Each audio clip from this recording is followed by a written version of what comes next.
Petite intro rapide là pendant les 5 minutes où moi je prends la parole. Je vous présente aussi rapidement aussi le club et où on en est pour le club. Après, je laisserai la parole du coup à Clément qui nous parlera. Oh, welcome. Bienvenue, bienvenue. T'inquiète, on vient juste de à peine commencer. Arrive au bon moment. Je laisserai du coup la parole après à Clément et après on discutera justement de façon plus ouverte sur le club, comment le faire vivre et qu'est-ce que vous souhaitez faire avec le club. Aujourd'hui, le club, c'est un petit groupe. C'est nous qui organisons un peu les différents sujets. Je suis le seul représentant parmi cette équipe, mais c'est grâce à eux aussi qu'on est là. Et du coup, on invite Clément, qui est aussi de l'ISEP 2016. Et je le laisserai un peu plus se présenter. Voilà. On rappelle un peu une petite phrase qui est un peu notre leitmotiv dans le club. C'est une phrase de Jason Nickel. Je sais pas si vous aviez déjà vu ou entendu cette phrase. Heureuse coïncidence que ce que nous devons faire pour survivre est aussi ce que nous devrions faire pour être heureux. D'essayer du coup effectivement de se retrouver, de discuter, ça fait partie de la solution et aussi en même temps de ce qui nous rend heureux. Donc autant en profiter. Petite phrase. Bonus. Dans le cadre du coup effectivement donc on est ZEP Alumni Club Transition et Climat. On est un petit club rallié directement à l'association ISEP Alumni. Donc on n'a pas de titre d'association, mais juste une petite partie d'alumni motivés. Pour autant, ils nous laissent l'autonomie un peu sur l'organisation. On organise avec Aurore et Béanis toute la logistique et tout, et merci à eux de nous aider. Mais sur les sujets qu'on peut proposer, on est un peu libre et ça c'est super. On aura l'occasion du coup d'en reparler. Et voilà, on essaye du coup d'avoir une structure pour aussi permettre à les gens qui voudraient faire des choses de pouvoir le faire. Donc, il faudra pas hésiter. On a rappelé juste rapidement la promesse. Donc, c'est un peu comment on a constitué et pourquoi un club. On pourrait se demander un peu. L'idée derrière, c'est du coup pour toutes les personnes, étudiants ou alumni de l'ISEP, mais on pourra un jour peut-être ouvrir, qui veulent initier et nourrir une réflexion sur leur rôle pro ou perso dans la transition sociétale et environnementale. Le club propose des moments d'échange, de partage d'expériences, de co-création de contenu dédiés aux enjeux écologiques et environnementaux dans le monde du numérique. Donc c'est justement comme l'ISEP c'est vraiment orienté numérique et c'est inscrit dans ses valeurs de mettre l'humain au centre du numérique. Nous, on se rattache aussi à ça, en rajoutant tout ce qui est aussi enjeux écologiques, environnementaux, et on va être plus focus là-dessus. Pas pour autant qu'on ne nie pas tous les enjeux sociétaux, mais on fait le focus, c'est un choix, plutôt sur ce qui est environnemental. Et on vise à donner un pouvoir d'action et mettre en mouvement les participants. Donc c'est aussi pareil, justement juste en se rencontrant, en partageant aussi des pratiques. Voilà, c'est la promesse un peu littéraire, mais qui a un peu le sens. Du coup, on voulait revenir aussi sur un peu ce qui s'était passé depuis la création du club. C'est récent, on l'a créé l'année dernière. Ce petit groupe d'étudiants d'alumni qui se regroupent en disant ok, il y a peut-être des sujets communs qu'on voudrait un peu travailler. La première action, ça a été en mars 2025, la conférence avec Lou Velgreen, qui est venu nous parler de l'impact réel de l'IA sur la société. Je sais pas si vous la connaissez un peu ou pas du tout. Non, ouais, exactement. Elle a créé Data for Good. Donc c'est des bénévoles qui se mettent du temps, un peu comme du mécénat de compétences, pour créer des projets à destination d'associations et qui du coup pourraient pas normalement se payer des boîtes de conseil ou de développement. Et eux, du coup, ils ont un peu un hub de 3000 personnes, développeurs, souvent dans la data, pour sortir des projets pour souvent des assos. Ils fonctionnent en campagne, ça fait genre une dizaine d'années qu'ils existent. Là, je crois ils ont lancé leur appel à projet. Ils ont des gros contacts, maintenant ils se développent quand même. Et Lou est du coup spécialisé en réflexion sur l'IA, donc elle intervient pas mal dans les médias aussi sur l'IA pour alerter un peu et elle a une vision un peu transverse. Donc voilà, c'était notre première conférence. Après du coup on avait un peu travaillé sur qu'est-ce qu'on voulait faire, on a essayé un peu de fédérer, on a créé un groupe WhatsApp pour essayer de pouvoir un peu plus échanger sur des articles, sur des sujets un peu en général. Alors, ça a pris un peu au début. Là, l'effet été a fait que il n'y a plus trop d'échanges dedans. On va se poser la question de comment on peut le refaire vivre. En mai, donc Louis-Joseph Brosselet, qui est le responsable qui est directeur des projets stratégiques de l'ISEP et qui est directeur RSE, en gros, qui porte aussi la casquette directeur RSE de l'ISEP, était venu présenter dans un webinar le bilan carbone qui avait été fait en 2024 de l'ISEP et un peu tous les objectifs stratégiques avec un S de l'ISEP sur la RSE. Pardon? D'ici, on voit pas. Ouais, bah parfait. Je sais pas si. Et du coup, après en juillet, il y avait un petit atelier, la bataille de l'IA. Je sais pas si pareil, vous avez déjà entendu parler de cet atelier. Ouais, forcément. Qui était du coup sur un midi, donc c'était un format midi, et c'était Clément qui l'avait animé. Il est animateur de cet atelier de sensibilisation. Moi j'avais participé, j'avais vraiment bien aimé, ça change un peu c'était pas ce que j'attendais, et tant mieux, c'était vraiment, ça a bien nourri ma vision sur, ouvert un peu le scope un peu de ce que je voyais dans l'IA. Donc, on pourra voir pour peut-être le refaire s'il y a des envies. Voilà. Et après, en juillet, on a bossé un peu avec, justement, avec aussi, avec Benjamin Lang, donc qui sera pas présent aujourd'hui, parce qu'il avait une urgence, perso. Mais sur un format qu'on voulait proposer pour les étudiants A1 en septembre, de cette année, pour leur rentrée, qui s'appelle le Tribunal pour les générations futures. C'est un format qui est pas inventé, voilà, qui est un format qui existe déjà avec tout un guide et qui suit. L'idée, c'est de prendre des sujets sociétaux avec une question un peu oui/non, et on vient y répondre sous forme de débat, mais un débat scénarisé. Donc, on fait venir des experts qui jouent leur propre rôle, avec des avocats, avec des procureurs, et du coup, ça fait une mise comment dire, on met en évidence des informations qui peuvent être très précises d'experts, des visions comme ça, très intéressantes dans un cadre scénarisé qui permet de créer un peu une émulsion autour de sujets comme ça très précis. On a étudié la faisabilité. Moi, je connaissais pas. J'ai trouvé ça super intéressant. Au début, j'étais en mode, c'est facile, pas de problème. En fait, il faut 3 à 4 mois de travail un peu ardu. Donc, on va peut-être continuer quand même. On dit qu'il y a un vrai enjeu, mais ce sera peut-être plus objectif 2026. Et ça sera à voir justement avec Benjamin et avec Louis-Joseph pour le proposer à la fois aux étudiants, peut-être aussi aux alumni. Il y a pas mal de possibilités. Et du coup, je laisse la parole à Clément. Je fais juste une petite introduction. Tu m'as présenté tout à l'heure, j'ai pas grand-chose à plus de dire au-delà du fait que tu disais ISEP 2016, c'est ça? Je n'étais pas sûr de l'année, avec des super professeurs inspirants et compétents à l'époque. Et j'ai créé il y a 11 ans une société qui s'appelle Nuageo et qui accompagne les organisations vers un numérique plus soutenable, plus éthique et plus robuste. On va en parler aujourd'hui. Bon. Ça à part, je voudrais juste vous faire un petit cadre pour commencer. Je me sens très très haut parce qu'on n'est pas nombreux, je me mets là, si ça vous va. Ah oui, mais je vais t'embêter. Attends, regarde, je reviens là. Sur le numérique et ses impacts, notamment environnementaux et sociaux. Juste pour cadrer le sujet. À main levée, enfin pas à main levée, plutôt à voix levée, l'impact environnemental du secteur de l'aviation, c'est combien en termes de pourcentage des émissions de gaz à effet de serre? On est plutôt sur 1%, 10%, 20%. Mondial au niveau mondial. Ouais. 5.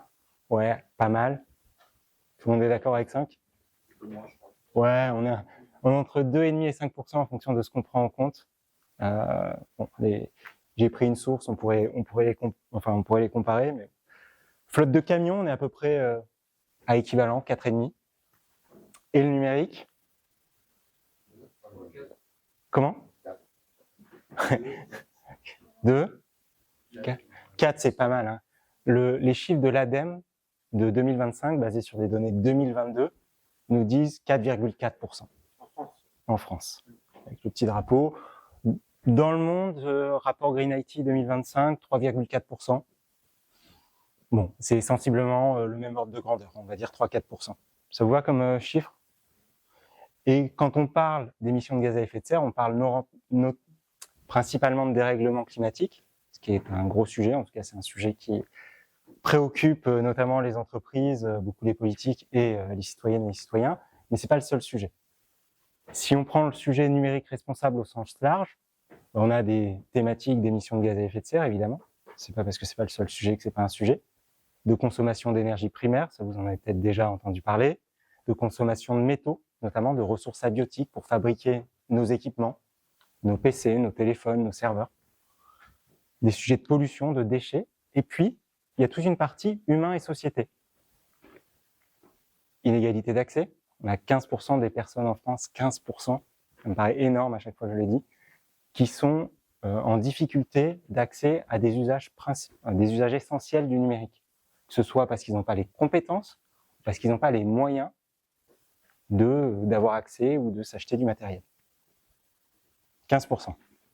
Bon, moi, à chaque fois, je suis surpris, j'ai beau le dire régulièrement. Des sujets de dépendance stratégique, c'est un sujet qu'on va aussi explorer aujourd'hui. Quand on se dit que le numérique est essentiel à nos sociétés, à nos organisations, on peut questionner le bien fondé du fait d'avoir des logiciels qui viennent essentiellement des États-Unis, du matériel qui vient essentiellement d'Asie. Est-ce que c'est bien raisonnable tout ça? Voilà. Des sujets de santé physique, notamment pour les personnes qui fabriquent et traitent nos équipements en fin de vie. Et tout ça, c'est ce qu'on pourrait appeler un numérique plus responsable. 19h31, j'ai pas une bonne nouvelle, c'est qu'a priori, si on fait rien, qu'on continue comme on fait aujourd'hui, on va dans le mur, les impacts du numérique vont être multipliés par 3. Du coup, j'ai une bonne nouvelle. C'est que si on fait des choses, l'impact du numérique, on a la possibilité de le réduire jusqu'à 45%. Et ça, c'est plutôt chouette parce que ça veut dire que ce que je vais vous partager aujourd'hui, ce que vous connaissez déjà sur le sujet, si vous prenez des actions qui vont dans ce sens-là, vous pouvez avoir un impact. On n'est pas juste en train de se dire on va faire des efforts, mais le résultat sera marginal. Là, on parle d'une variation possible de 350%. C'est pas marginal, je trouve. Ça vous va comme bonne nouvelle pour commencer? Ok. Ça, c'était juste pour introduire. Et maintenant, j'ai pris une référence qui commence à être un peu datée, comme le rappellent parfois mes étudiantes et mes étudiants. Petite référence matrice, je vous propose 2 choix pour ce soir, pour la suite. Je vous propose potentiellement la pilule bleue. C'est le business as usual que j'expliquais il y a quelques minutes. C'est rester en gros dans l'ignorance confortable de ce que le monde devient, et notamment par le biais de l'informatique. Pilule bleue, tout va bien, ne changez rien, on continue. Et la pilule rouge qui se dit on va accepter que le monde y fluctue. Je vous expliquerai ce que ça veut dire exactement.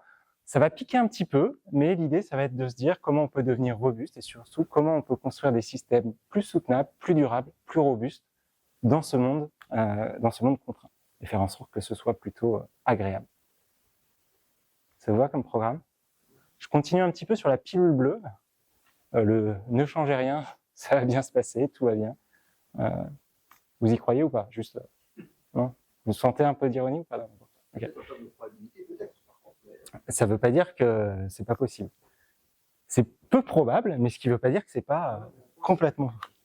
Peut-être que ça va continuer comme ça, justement. Ah oui, ça malheureusement, oui, il y a des risques, mais on est tellement nombreuses et nombreux ce soir qu'on va changer la donne. Le tipping point, on va le toucher.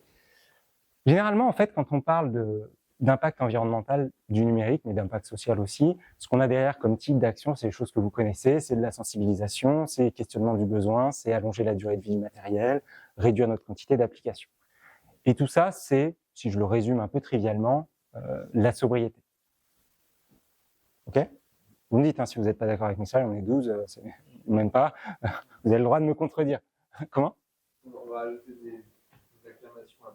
Ouais, c'est au montage ça, mais comme d'habitude. L'idée de la sobriété, c'est d'éviter dès le départ toute la demande en énergie, matériaux, ressources en général, dans le cadre des limites planétaires. En gros, on va essayer de pas trop dépenser pour répondre à notre besoin. C'est bien, non? Ouais, je vois. Vous êtes tous convaincus, c'est cool. Et comment ça se caractérise? On a des impacts bruts sur un projet. On va essayer d'éviter certaines choses. On va avoir des impacts non évitables. On va faire de l'optimisation. L'optimisation, vous connaissez, c'est chouette, ça marche bien. Surtout, on est sur une école du numérique. Quand on parle d'optimisation, on pense souvent à du code. En tout cas, moi, je pense souvent à du code, je sais pas vous. C'est plutôt chouette. Et c'est très bien. Il nous reste toujours un peu d'impact résiduel. Et ça nous donne le cadre du projet. Problème à régler ou pas?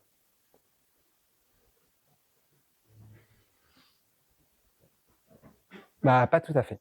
En fait, moi, ça me pose deux problèmes, cette approche de la sobriété. En réalité, c'est la sobriété telle qu'elle est souvent appliquée dans les entreprises.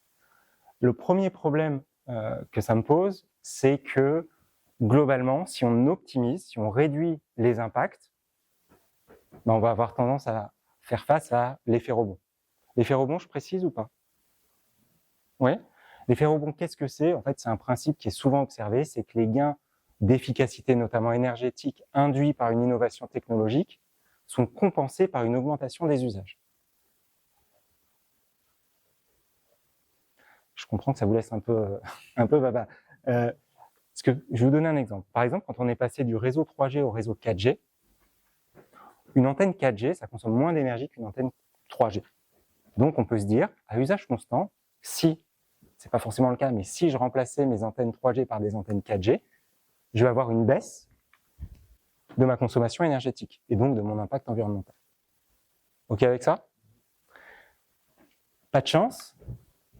L'arrivée de la 4G, ça a ouvert tellement d'usages de data mobile, de vidéos, etc., qu'on en a consommé tellement plus que l'impact global a augmenté, la consommation d'énergie globale a augmenté.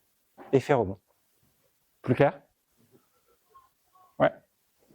Et donc, en fait, le message derrière ça, c'est que la solution technologique seule, l'optimisation seule, n'est pas une réponse suffisante. Ça, c'est le premier problème. Moi, j'ai un deuxième problème avec ça, qui ne s'affiche pas sur mon slide, mais c'est pas grave. Ouais, il arrive. C'est que quand on prend la sobriété telle que je vous l'ai décrite, c'est-à-dire d'essayer de réduire nos impacts, souvent, on se lance dans des logiques d'optimisation. C'est-à-dire qu'on va faire en sorte de faire la même chose, mais avec moins de ressources. Et l'optimisation génère souvent l'effet rebond, mais l'optimisation aussi fragilise nos systèmes. Je vais vous donner un exemple non technologique que vous allez sûrement comprendre. Imaginez une équipe de 4 personnes dans n'importe quel département, que ce soit technologique ou pas. L'optimisation maximale, ce serait de leur dire chacun, chacune travaille à 100% de son temps sur son sujet d'expertise. Logique. T'es d'accord? Ok. Pour autant, il y a une personne qui est plus là, paf, on perd 25% du périmètre. Parce qu'elle est malade, parce qu'elle a eu un accident, parce qu'elle a décidé de plus revenir en entreprise, qu'importe. Une fluctuation, un choc, 25% du périmètre. Une situation non optimisée, sous-optimale, serait de dire, on a les 4 personnes qui travaillent à 80% de leur temps sur leur sujet principal. L'idée n'est pas de se détourner complètement de ce sujet principal, on a besoin d'expertes et d'experts, mais d'avoir aussi 20% de leur temps dédié au sujet de leurs camarades. Ce qui fait que quand une personne n'est pas là, le reste de l'équipe est capable de reprendre au moins une partie, certes dégradée, mais au moins une partie du périmètre de la personne qui n'est pas là. Pour autant, quand on est dans une situation où on optimise à l'extrême, on est fragile, on est rigide, sensible aux conditions du système en général, au contexte, que ce soit à l'énergie, au matériel, à l'argent, aux compétences. Ok ? Je vous regarde quasiment individuellement pour être sûr que vous comprenez parce qu'on n'est pas nombreux, mais n'hésitez pas à m'interrompre si ce n'est pas le cas. Et n'hésitez pas à m'interrompre en fait de toute façon. Je donne un autre exemple peut-être qui vous parlera plus si vous avez un background un peu plus technique. Imaginez un système d'information au hasard 100% optimisé, Microsoft, rationalisé, cohérent. On met tout sous Microsoft de A à Z, comme ça c'est béton. Il y a un petit truc qui s'est passé l'an dernier. Yes. Et en fait, CrowdStrike, qu'est-ce que c'est? C'est un composant, on va dire, dans le système Microsoft, d'un partenaire Microsoft. Si je dis pas de bêtises, c'est même pas tout à fait Microsoft. Je regarde les experts parmi nous. Merci, Benoît. C'est cool. Et qui a mis à mal un nombre incalculable de serveurs et d'ordinateurs. Par exemple, il y a des avions qui n'ont pas pu décoller.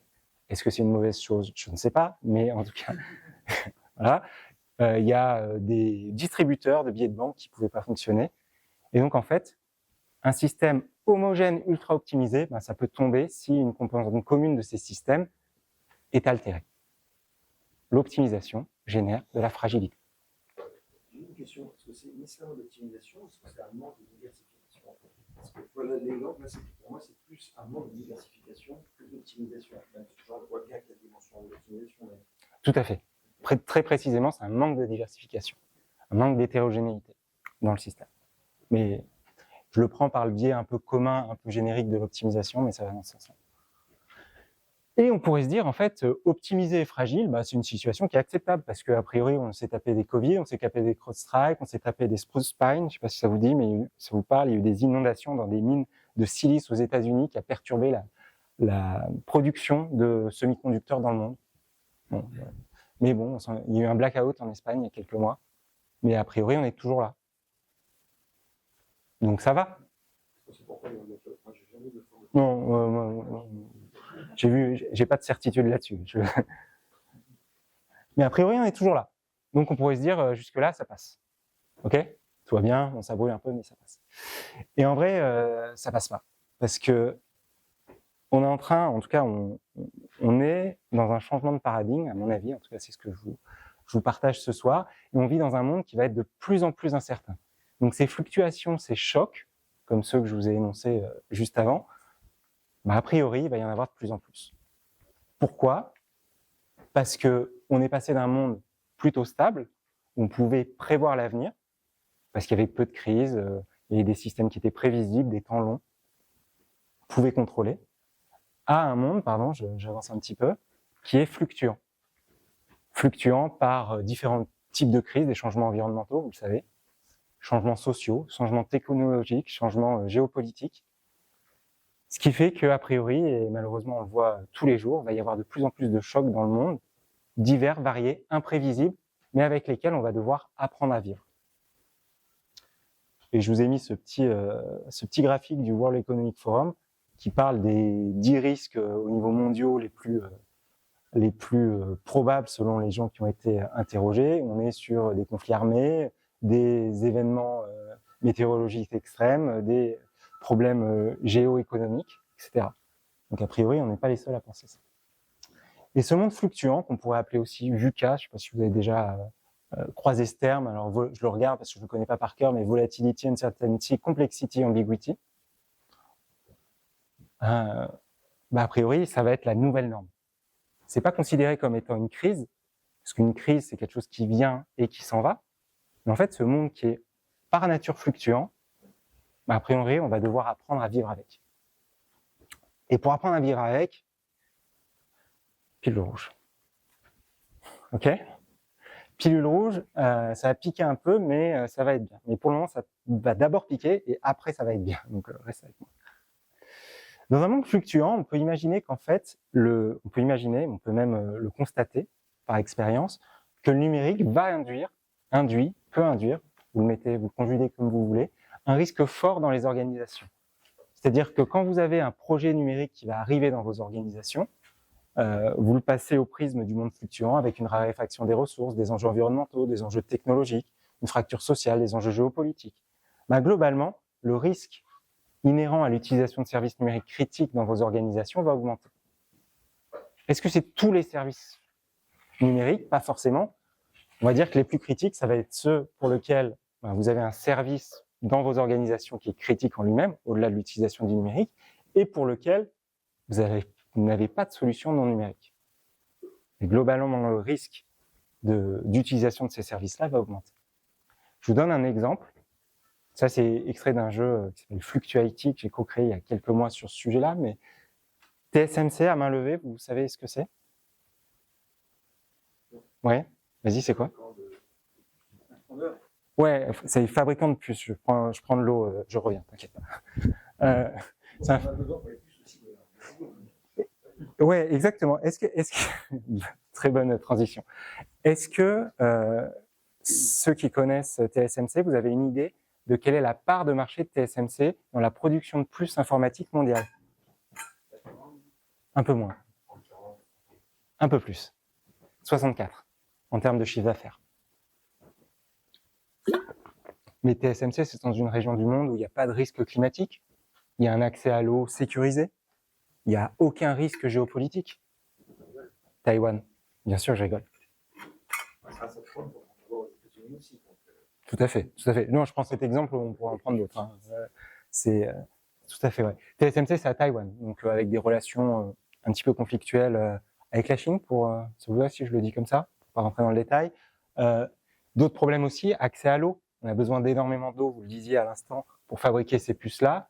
Il y a déjà eu des conflits autour de l'usage de l'eau douce à Taïwan autour de ça.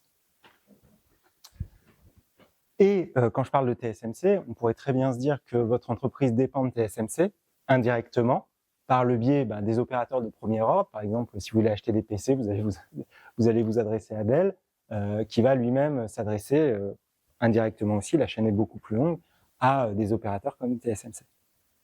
Et donc en réalité, des opérateurs comme TSMC font porter un risque, direct ou indirect, à énormément d'entreprises dans le monde. Je prends cet exemple-là, il y en a d'autres. Je passe ça. Et donc pour résumer, la pilule bleue, pardon, je reviens un peu en arrière, on parle souvent d'optimisation simple. C'est de l'optimisation vraiment premier degré, hein, sans réflexion un peu plus profonde, ce qui entraîne une fragilité face au choc et des risques. Alors que la pilule rouge, c'est une approche que je vais proposer, qui s'appelle la robustesse du système d'information, qui est une approche qui est systémique, qui donne la capacité à vivre avec les chocs et qui vise la pérennité à long terme. Ouais, plutôt cool comme programme, non? Pérennité long terme, on aime bien. La robustesse, alors je vous donne une définition, c'est une définition que j'ai empruntée à Olivier Amand, qui est un chercheur sur le sujet, qui s'appelle, lui, il qualifie ça, il dit assurer la pérennité d'un système malgré les fluctuations, avec deux principes forts. L'idée, c'est d'assurer la stabilité à court terme et la pérennité à long terme. Donc, c'est-à-dire être en capacité d'encaisser les chocs et se transformer suffisamment pour pouvoir être viable dans un monde qui est, de manière structurelle, fluctuant. Ok ? Et le vivre avec, il est super important parce que l'idée, c'est pas d'éviter les chocs ou de les encaisser. On peut souvent entendre parler de capacité à se relever, de plan de reprise d'activité, surtout si vous êtes dans le domaine de l'informatique ou pas d'ailleurs. Mais l'idée de la robustesse, c'est de savoir vivre avec. Je vous donne un exemple. C'est comme si vous faisiez un slalom en ski. Le monde fluctuant, c'est les bosses ou les portes. Et vous dites, si vous voulez tout éviter, vous allez slalomer entre les portes. Si vous êtes très très fort, vous allez y arriver un bon moment. Mais statistiquement, la probabilité que vous preniez une porte, ça tend vers 1. Et si vous êtes vraiment très très très fort, vous allez vous écrouler de fatigue en arrivant au bout. Donc c'est pas viable. L'idée de la robustesse, c'est d'apprendre à skier avec les bosses, de se muscler un petit peu les genoux, d'être en capacité de les encaisser et potentiellement de les transformer en opportunités. En disant, je vais me prendre une bosse, c'est l'occasion d'ajuster mon modèle d'affaires. C'est l'occasion d'introduire un peu d'hétérogénéité dans mon système, de fonctionner de manière sous-optimale. Oui, je me prends une bosse, je ne vais pas aussi vite que si j'allais en ligne droite, mais je suis plus robuste. Hop, ce que je vous ai montré tout à l'heure. Tac. Pour autant, on peut se poser la question de est-ce qu'il faut tout rendre robuste ? D'après vous ? Ouais, moi j'aime bien ça.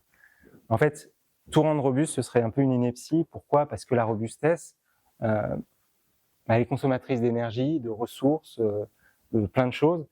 Et je vous donne un exemple. Imaginez que vous vouliez rendre robuste, un site internet. Techniquement, vous pourriez le faire, rendre robuste un site internet qu'est-ce qu'il fait ? Il fait du dropshipping, c'est-à-dire qu'il va chercher des produits à l'autre bout du monde. Il les importe, potentiellement en avion. Il les vend avec une marge faible ou importante, peu importe. Vous le récupérez en tant que consommateur, consommatrice, et 3 mois plus tard, vous le jetez. Est-ce que ça a du sens de rendre robuste ce type de modèle ? A priori, non, parce que vous seriez en train de scier la branche sur laquelle vous êtes assis. Vous vous dites, je rends robuste quelque chose qui contribue au dérèglement climatique, en l'occurrence, à l'épuisement des ressources, à potentiellement des inégalités sociales, etc. Ça n'a pas de sens.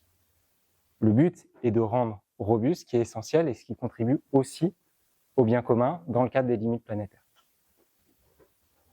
Ce qui donne un cadre assez clair.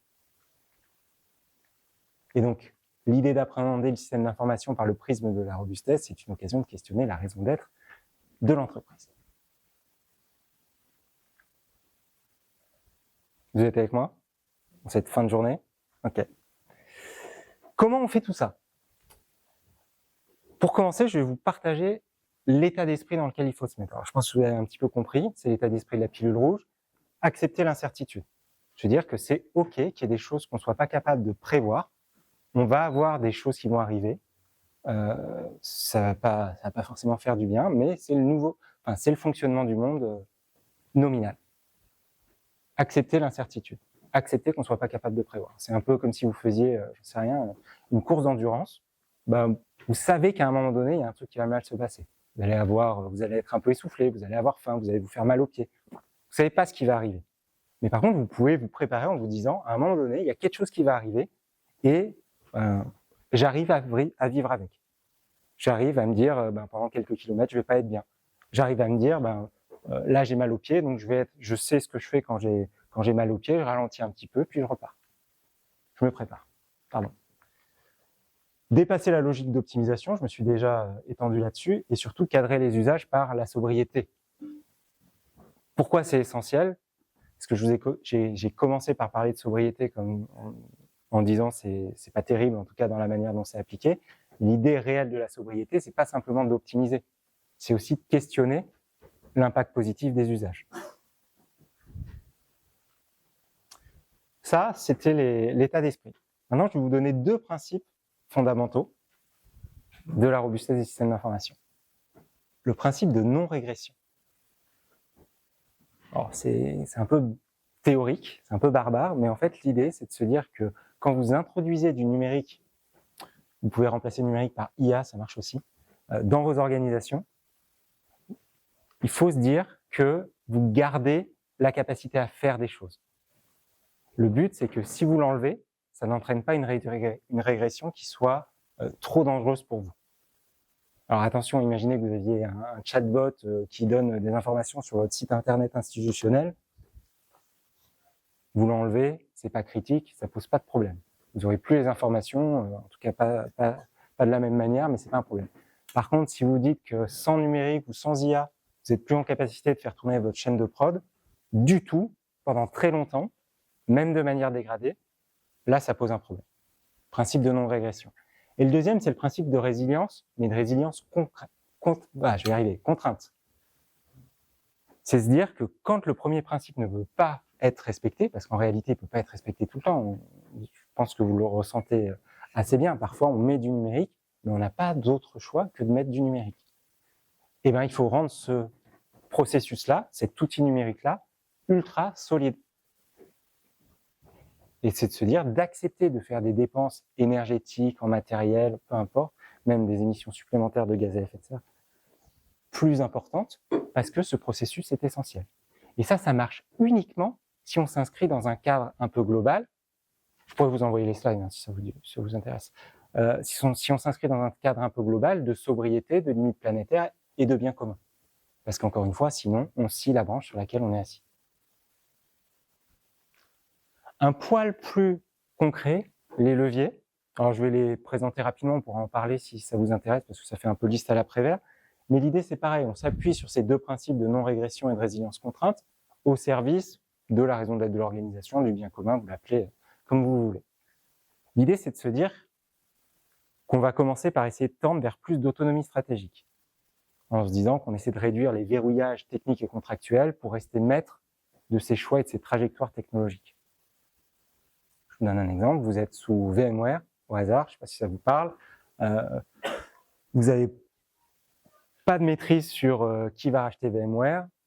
Par hasard, la boîte qui rachète VMware va augmenter les tarifs de 30, 40, 50% du jour au lendemain. Qu'est-ce que vous faites? Vous n'êtes pas maître de votre trajectoire technologique. Je vois que ça... Ok, autonomie stratégique. Résilience, ça c'est quelque chose que vous connaissez aussi, c'est d'être en capacité de maintenir le service, en tout cas les services essentiels, même de manière dégradée en cas de perturbation extrême. C'est l'exemple que je vous donnais pour l'équipe de 4 personnes tout à l'heure. C'est du PCA, du PRA de manière un peu plus classique aussi. Des choses en fait qu'on connaît déjà. Gouvernance et compétences, et bien mine de rien, tout ça, ça fonctionne avec des humains. Des humains qui doivent être formés, des humains qui doivent être formés avec un petit peu de redondance aussi dans certains cas, avec des boucles de décision qui fonctionnent, parce que sinon on n'arrive pas à avancer en cas de crise. Sobriété et frugalité, j'ai pas mal insisté là-dessus. L'eau technicisation, celui-là je l'aime bien parce que je regarde vos têtes, mais ça va peut-être moins vous surprendre, mais parfois quand je le présente en entreprise, ça pique un petit peu. Quand je parle de low technicisation, je suis pas en train de vous dire qu'on va revenir au papier sur tous nos process informatiques. Quand je parle de low technicisation, l'idée c'est de se dire qu'on a la juste complexité technologique en face de l'usage qu'on veut supporter. Par exemple, si je veux avoir un registre de traitement pour, je ne sais rien, un événement, une information, un processus, j'ai peut-être pas tout le temps besoin d'une blockchain. Peut-être qu'une base de données bien sécurisée, ça suffit. Si mon registre de traitement, c'est juste de savoir qui arrive à un événement ISEP Alumni un mardi soir, un fichier Excel, c'est peut-être suffisant. Une blockchain, c'est peut-être un peu over the top. Et même, peut-être qu'il n'y a pas grand monde, donc je vais le faire sur un bout de papier parce que ça suffit. Et encore une fois, parfois, avoir une blockchain, ça se justifie. Pour autant, questionner le niveau de complexité technologique et le niveau de maîtrise de cette complexité technologique au regard de l'usage, ça me semble essentiel. Et finalement, c'est le dernier, mais c'est vraiment pas le dernier dans l'ordre d'importance, l'acceptabilité sociale, assurer l'accessibilité et l'équité des services pour toutes et tous et de manière permanente. Parce que si on fait des services extrêmement robustes, extrêmement résilients, au service du bien commun, mais qu'en fait, il y a un tiers de la population qui n'ont pas accès à ces services, je pense qu'on loupe un peu le projet. Je ne sais pas ce que vous en pensez. Est-ce que c'est pas un... Je suis d'accord, mais est-ce que c'est pas un truc moral par rapport au reste? Maintenant, on peut accepter que les autres ne pas accepter une population. Donc, qu'est-ce qui fait que pour toi c'est un principe Il y a deux choses. Il y a déjà un côté business. Si tu ne prends pas ça en compte, en France aujourd'hui, tu te prives de 15% de ta base utilisateur potentielle. Accessibilité que j'évoquais tout à l'heure. La deuxième chose, c'est, encore une fois, tu scies la branche sur laquelle tu es assis. C'est-à-dire que si tu développes uniquement pour des gens qui ont des PC extrêmement puissants, extrêmement récents, tu laisses de côté tous ceux qui n'ont pas, j'en sais rien, une bonne connexion Internet, des PC un peu anciens, tout ça. Et surtout, pour que les gens s'engagent sur ces projets, utilisent ces applications, fonctionnent avec les entreprises, que ce soit en interne ou en externe sur le long terme, ben, tu as besoin d'avoir leur support. Et les entreprises qui auront ce support-là, où les gens se sentiront impliqués, ben, elles pourront fonctionner alors que les autres, ce sera plus difficile. Il y a un sujet d'image aussi là-dessus. Même si c'est pas à mon avis, ça doit pas être la motivation première, ça reste un moyen d'activer ça. Et puis, peut-être de manière plus concrète, il y a un sujet réglementaire aussi. Déjà aujourd'hui, en tout cas, vous avez une obligation de faire passer vos sites internet publics au prisme du RG2A. Ça vous parle, référentiel général d'accessibilité des applications, et qui sont notamment des critères d'accessibilité. C'est un sujet parmi d'autres. Mais c'est souvent un point d'accès intéressant sur ce sujet-là. Parce que l'idée, en fait, là, je vous ai fait une jolie liste à l'après-vert, mais il y a deux messages clés derrière ça, c'est de se dire que ces 6 thématiques, bah, je pense que vous les découvrez pas. C'est la sobriété, bon voilà, on est là pour ça.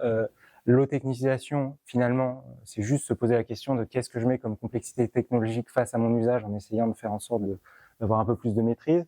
L'autonomie stratégique dans le même sens. La résilience, évidemment, que vous en avez déjà entendu parler. Gouvernance et compétences. Combien de fois on en a entendu parler?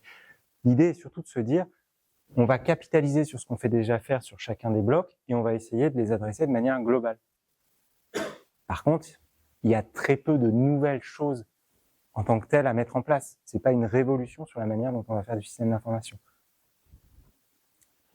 L'intérêt aussi, c'est de repasser ces questions de robustesse, même de frugalité, de l'eau-technicisation, etc., au niveau stratégique dans les entreprises. Parce que si on va voir les entreprises en leur disant, bah, le système d'information, parce que tu parlais d'acceptabilité sociale, mais on va, à vrai dire, demain, tu vas voir une entreprise, tu leur dis, bah, oui, votre système d'information, il n'est pas très vert. Il y a un impact environnemental très fort. Ah oui, c'est vrai, bon, on va faire un peu de sensibilisation, on va garder nos PC un an de plus, et puis on va supprimer nos mails la nuit. Je caricature. C'est pas du tout un sujet stratégique aujourd'hui en entreprise. Par contre, aller expliquer à des boîtes que potentiellement l'approvisionnement en PC, en serveur peut être disrupté pour une raison ou pour une autre. Aller expliquer que peut-être demain, un fournisseur important comme Microsoft va augmenter ses prix de 30%. Comment ça, ils l'ont déjà fait en janvier 2025, il y a un an quasiment. Là, il y a une dimension un peu plus stratégique en se disant, est-ce que je peux assurer la continuité globale de mon activité au-delà de mon système d'information? Je pense que c'est intéressant aussi. Je vous ai mis quelques exemples, je vais les passer pour qu'on se laisse un peu de temps pour échanger. Pas de méthode systémique, mais une démarche globale systémique, et pas de méthode systématique, pardon. Il est 20h, je bafouille. Mais une démarche globale systémique et enthousiasmante. Pourquoi enthousiasmante? Parce que pour moi, ça remet ces sujets encore une fois à un niveau stratégique et surtout ça les cadre par le prisme. Alors il y a peut-être un peu utopique là-dessus, mais en tout cas ça les cadre par le prisme du bien commun et je trouve ça plutôt chouette. Est-ce que ça a une réalité opérationnelle dans les entreprises? On est entre nous, aujourd'hui, pas trop encore. Mais bon, l'idée, c'est qu'on pousse ça. Et on commence par quoi? Par prendre la pilule rouge, ça vous l'aurez compris. Ok. Plusieurs choses. Vous pouvez identifier les aléas auxquels vous êtes sensible, par exemple avec le jeu Fluctuatif. Il y a des sessions citoyennes, donc c'est une pub, mais pas une pub non plus. Vous pouvez travailler sur la matrice que je vous ai présentée tout à l'heure pour identifier vos services qui sont critiques. Vous savez, la matrice avec criticité du service, nécessité d'utiliser du numérique.